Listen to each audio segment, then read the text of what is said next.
18 বছর বয়সে ফাঁসি, আর ফাঁসির আগের দিন লিখলেন একটি ছোট্ট চিঠি।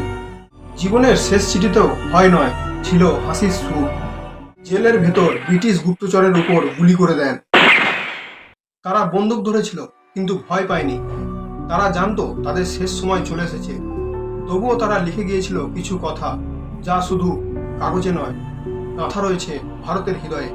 18 বছর বয়সে ফাঁসি, আর ফাঁসির আগের দিন লিখলেন একটি ছোট্ট চিঠি।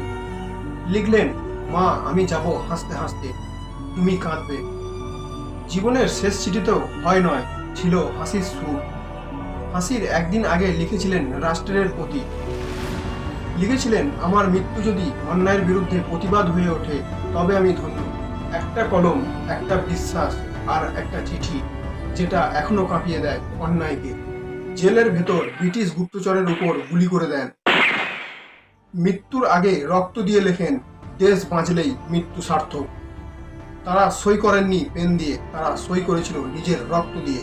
প্রফুল্ল চাকি, প্রেম সহগর, বিনয় বাদল দীনেশ, প্রতিটা চিঠি ছিল সংক্ষিপ্ত, তবুও বিস্ফোরক। কারোর চিঠি পৌঁছায়নি, কারোর চিঠি গোপনে পুড়িয়ে ফেলা হয়েছে, তবুও তারা লিখে গিয়েছিল ইতিহাস। তারা আজ নেই, কিন্তু তাদের শেষ কথাগুলো আজও বাতাসে ভেসে বেড়ায়।